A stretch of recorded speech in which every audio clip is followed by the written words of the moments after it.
तो आपको लगता है कि दोनों तरफ का मीडिया इसमें मदद कर रहा है? दैट्स वाई ये जो हमारी पहले ये तीसरी कॉन्फ्रेंस जो हुई है पंचदरिया कॉन्फ्रेंस, उस पंचदरिया मीडिया कॉन्फ्रेंस में हमने दोनों, पहले दूसरी जो लाहौर में हुई है पिछले माह और ये 3 रोज से यहाँ जो जारी है, इसमें हमारे दोनों जो मुश्तरका एलामिये हैं उसमें यही कहा गया है कि ये होस्टाइल अंदाज जो है इसकी बजाय हम रीजनेबल अंदाज में और अफाम तफहीम के जरिए मामलात को पहले समझ लें कि वो अगर मतलब अब एक और भी अच्छी बात है वो हम अप्रिशिएट करते हैं कि आपके बहुत से इलेक्ट्रॉनिक चैनल्स ने, इवन प्रिंट मीडिया ने, इन्होंने पाकिस्तान राब्ते करने शुरू किए हैं।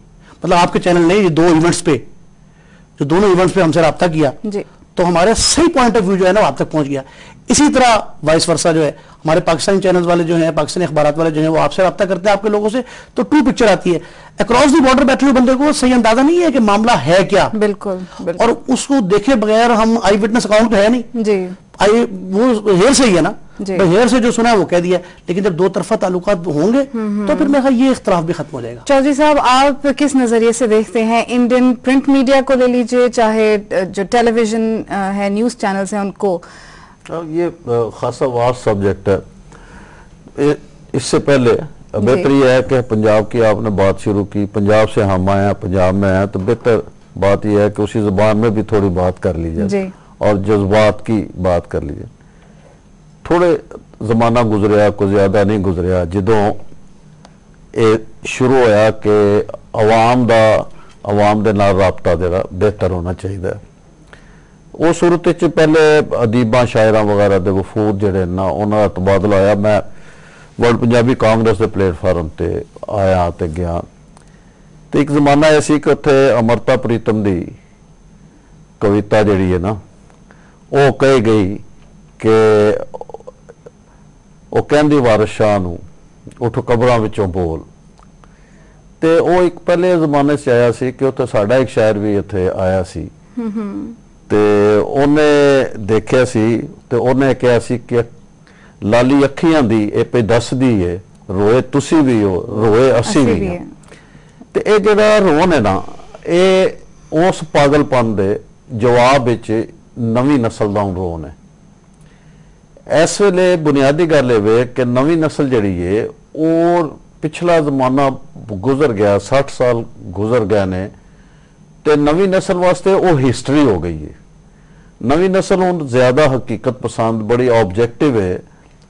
मैं बिल्कुल याद है, मैं ये अब उर्दू में बात कर लेता हूँ, मुझे याद है कि 70 में मैंने शेख मुजीबुर रहमान को इंटरव्यू किया था लाहौर में रोजनामा मुसावात के लिए, तो उनसे पाक इंडिया रिलेशनशिप पे बात हुई, तो शेख मुजीब साहब ने मुझे जवाब दिया कि देखें भाई, आपका और हमारा एक थोड़ा सा फर्क है।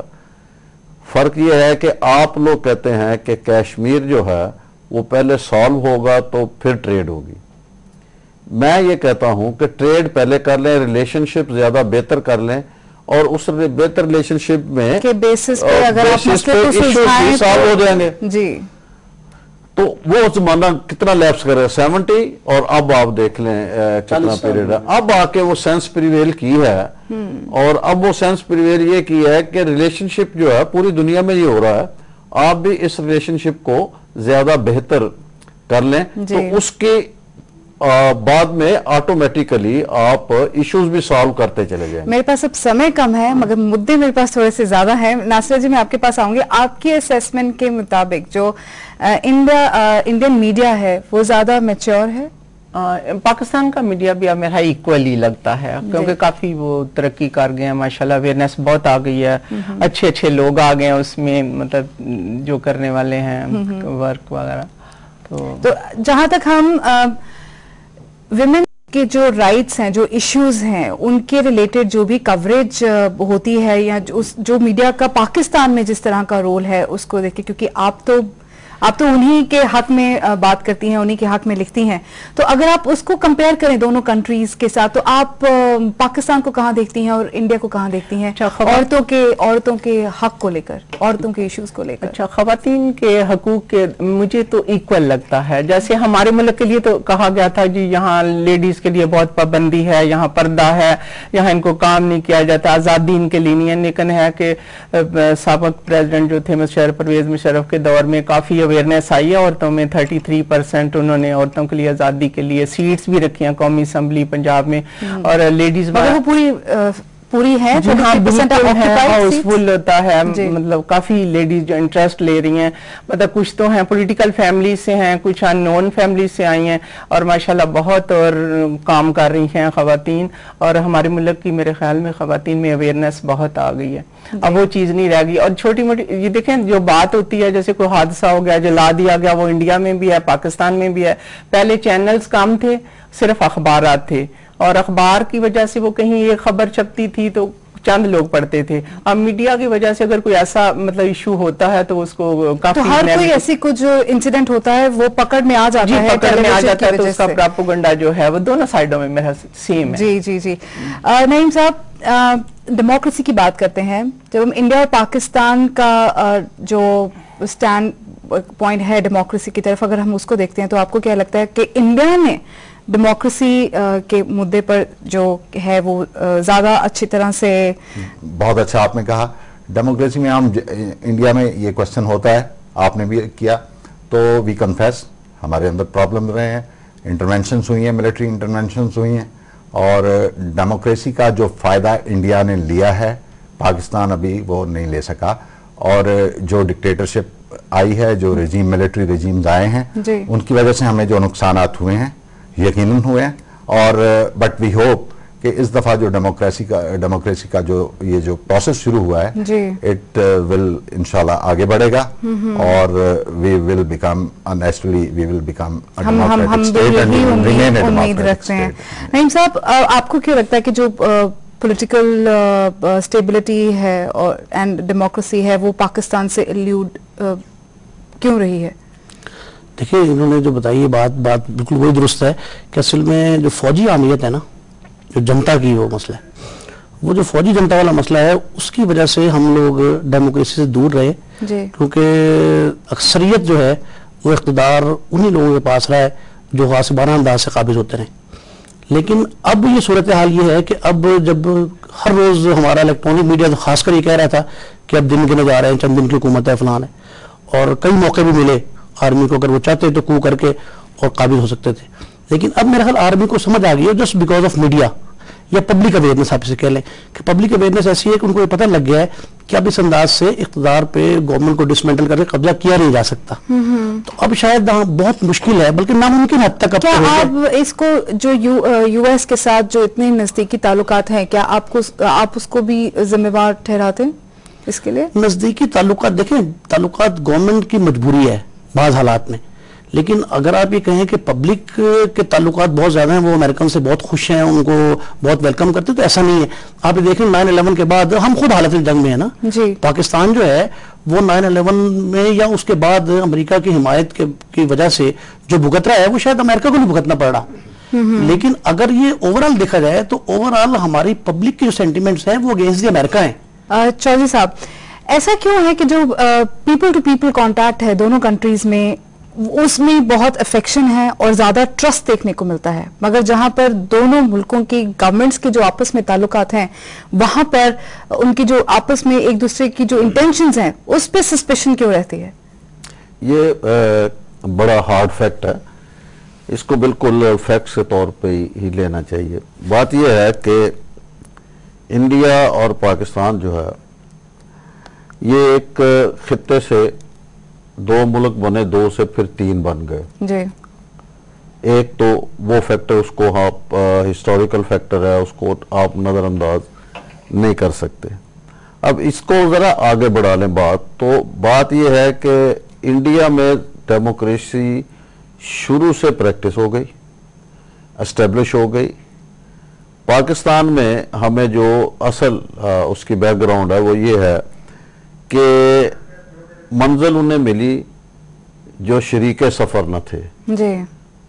तो तकसीम के बाद जब पाकिस्तान का क़याम अमल में आया तो उससे सिर्फ 1 साल पहले वो लोग, वो यूनियनिस्ट पार्टी के लोग जो पाकिस्तान के क़याम के मुखालिफ थे, वो यक इसको एक हकीकत देखते हुए मुस्लिम लीग में शामिल हो गए। तो चूंकि वो जागीरदार थे, जिम्मेदार थे बड़े, और वो शामिल होते ही आहिस्ता आहिस्ता बहुत जल्दी से उन्होंने अपनी जगह पार्टीज के अंदर बना ली। तो वो सिस्टम जो इंडिया ने पंडित जवाहरलाल नेहरू की क़यादत में शुरू में अडॉप्ट कर लिया कि यहाँ जागीरदारी खत्म कर दी, स्टेट्स खत्म कर दी, और उसके बाद एक बात जो बहुत बड़ी कि वो ये है कि यहाँ से जो मुसलमान लोग चले गए, माइग्रेट कर गए, उनकी जो प्रॉपर्टीज यहाँ बच गई, मकान बच गए, वो लोगों को अलाट नहीं किए, लोगों से क्लेम नहीं लिए, लोगों को बसाया जरूर उसमें, लेकिन वो उनको आर्जी तौर पे, रेंट पे, अब भी मेरे ख्याल में बहुत ऐसी प्रॉपर्टी है। अगर हम अब के वक्त की बात करें तो आपको लगता है कि जो सिचुएशन है वो इम्प्रूव हुई है? देखा जाए हमारे जो प्रधानमंत्री हैं डॉक्टर मनमोहन सिंह और आपके प्रधानमंत्री यूसुफ रजा गिलानी, दोनों के अंडर जो सिचुएशन आपको लगता है कि दोनों कंट्रीज में इम्प्रूव हुई है पहले से? देखिए वो एक इतना, वो भी एक हार्ड फैक्ट है। आप कोई आदमी अगर अंधा अगर आंखें बंद कर ले तो हरियाली खत्म नहीं हो जाती ना जी, बिल्कुल ऐसे ही है। दोनों एटॉमिक पावर है and the nuke is a guarantee now for the peace. ये न्यूक जो है पीस की गारंटी है। अब अलग बात है इंडिया बड़ा है जी, इसका कुछ हिस्सा बच सकता है, पाकिस्तान छोटा है, ये सारा चला जाएगा, लेकिन अगर खुदा ना खास्ता अगर कोई ज्यादा गड़बड़ होती है और बात वहां तक पहुंचती है 65 वाली बात तक, तो फिर ये है कि दोनों नहीं होंगे जी, जी। तो ये एक बहुत बड़ा फैक्टर है जो इसको रिटेन कर, लेकिन उसमें थोड़ा सा एडवांटेज है आपको। चौधरी साहब मैं माफी चाहूंगी, मेरे पास वक्त बहुत कम है, मुझे बस आखिरी सवाल पूछना है। नईम साहब ये बताइए कि दोनों मुल्कों में अब ट्रेड बढ़ेगा, पीपल टू पीपल जो कांटेक्ट है वो बढ़ रहा है, आपको क्या लगता है और क्या ऐसा करने की जरूरत है जिससे ये जो ब्रिजेस हैं, जो गैप्स हैं वो जो हैं वो ज्यादा कम हो सकें? देखें ये पीपल टू पीपल कांटेक्ट में तो फिर उसको जब हम एक्सपैंड करेंगे तो उसमें हमें जरूरत होगी कि बॉर्डर को मजीद सॉफ्ट करें, तो उसमें हमें मीडिया ये जो रिस्ट्रिक्शंस हैं इसकी आपकी वीजा रिस्ट्रिक्शंस, इनको हमें थोड़ा सा इजी करना होगा ताकि दोनों तरफ से ज्यादा लोग आ जा सकें, और डिजायर दोनों तरफ है आने जाने की, और जब दोनों तरफ से लोग आएंगे तो डेफिनेटली चीजें बेहतर होंगी और इंटरेक्शन बढ़ेगा। लेकिन जो बुनियादी चीज है मैं ये महसूस करता हूं कि ये सारे चैनल्स अपनी अपनी जगह पे काम करते जाएं, लेकिन जो चीजें इश्यूज हैं, जो प्रॉब्लम्स हैं, उनकी तरफ जिन लोगों ने उनको सॉल्व करना है वो भी उनको एड्रेस करें, और मीडिया को चाहिए कि वो दोनों तरफ से दोनों गवर्नमेंट्स को गाइड करे कि नहीं, ये नहीं कि पाकिस्तान की मर्जी के मुताबिक, ये नहीं कि इंडिया के पॉइंट ऑफ व्यू से बैठें, जो इश्यूज हैं उनमें जो स्टेक होल्डर्स हैं उन सबको इन्वॉल्व करें, और ऑब्वियसली नेगोशिएशन से ही चीजों का हल निकलता है, और जब ये हल निकलेगा तो यकीन एक नॉर्मल नेबरहुड वो क्रिएट होगा। Absolutely. Nasira ji, last word from you, आपके हिसाब से आप अगले 5 साल बाद दोनों कंट्रीज के रिलेशनशिप को कहां पे देखती हैं? मेरे ख्याल में बहुत बेहतर होंगे हालात आने वाले 5 साल में, क्योंकि देखिए हालत जंग में कोई भी नहीं रहना चाहता, तो अवाम जब चाहती है तो कितनी देर ये पॉलिटिशियन जो हैं एक दूसरे से हमें दूर रखेंगे। इंशाल्लाह एक दिन होगा कि ये बिजनेस के लिहाज से तो बहुत आगे होंगे, मेल मिलाप के लिहाज से। आपने अपने इस छोटे से ट्रिप में से हमारे लिए वक्त निकाला, उसके लिए बहुत बहुत धन्यवाद। Thank you. That's all we have in prime. Till we meet again, it's good luck and good bye.